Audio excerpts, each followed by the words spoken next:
इंद्रायणीचे पसायदान. 5 मे. उदास औदुंबर. लेखक डॉक्टर संतोष मोतीराम मुळावकर. अभिवाचक अनुपमा कृष्णा मोटेगावकर. पुस्तकांचे ढिगारे सभोवताल पसरून मी माझ्या अभ्यासिकेत बसलो होतो. वाचनाच्या मूक अश्रूंना वाचा फोडत होतो.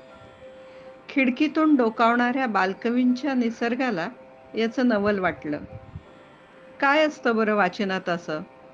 निसर्गाच्या मनात निरागस कुतूहल निर्माण झालं आणि तो पुस्तक झपाटल्यासारखा पुस्तक वाचू लागला. निसर्गाच्या हाती बालकवीची कविता आली आणि निसर्ग थबकला, स्तिमित झाला. त्याच्या वाचनपेशी सुखावल्या. रूप, रंग, नाद, रेषा, सौंदर्य यांचा एवढा निरागस, हळूवार, सहज सुंदर, एकात्म शब्दस्पर्श निसर्गाने कधी अनुभवलाच नव्हता यापूर्वी. बालकवींनी निसर्गाचा रंग घेतला की अवघ्या निसर्गानं बालकवीचं भावसुंदर रूप घेतलं, या प्रश्नावल्यात न घुटमळता निसर्ग स्वतःशीच कुजबुजला. निसर्गाशी एकात्म होत बालकवींनी निसर्गाला अधिक सुंदर केलं आहे. निसर्गाला वाटलं आपल्या प्रत्येक रूपानं बालकवींनी लिहिलेली ज्याची त्याची कविता आवर्जून अनुभवली पाहिजे आणि बालकवींच्या कवितेतलं स्वतःचं सौंदर्य प्रेमाने न्याहाळत निसर्गाची सगळी रूपं ज्या त्या कवितेच्या डोहात खोलवर उतरली. अरुण ह्या कवितेसोबत उगवताना अरुणाला जाणवलं, आपला उदय रोजच्या अंगवळणी पडलेल्या उदयासारखा नाही मुळीच. आपला उदय म्हणजे दिव्य गायने, दिव्य शांतता, दिव्याचे झोत. वसुंधरेच्या हृदयात ओतणं होय. आता इथून पुढे असंच उगवायचं आपण रोज. निर्झरास ह्या कवितेसोबत खळाळून वाहताना निर्झराला जाणवलं, बालकवींनी आपल्या झुळझुळीत निसर्ग सुंदर गाणं भरलेलं आहे. ते गाणं गातच व्हायचं आता. फुलराणी ही कविता हिरवळीने वाचली आणि आपली हिरवी हिरवी सुंदर मखमल सावरत ती लगबगीनं फुलराणीच्या लग्नाच्या तयारीला लागली. तारकांचे गाणे ह्या कवितेतल्या तारकांसोबत तारका उगवल्या आणि लाजत लाजत हळूच हसत खेळू लागल्या. विश्वाला वत्सलतेने थोपटत थोपटत प्रेमाचे गाणे गाऊ लागल्या.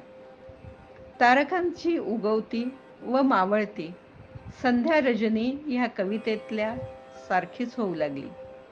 आपल्यात इकडे तिकडे चोहीकडे भरलेला आनंदी आनंद पाहून आपणही आता नेहमी आनंदीच राहिलं पाहिजे असं निसर्गाने ठरवलं. फिकट निळीने रंगवलेल्या कापसासारखं आपलं रूप पाहून मेघ अधिकच खुलले.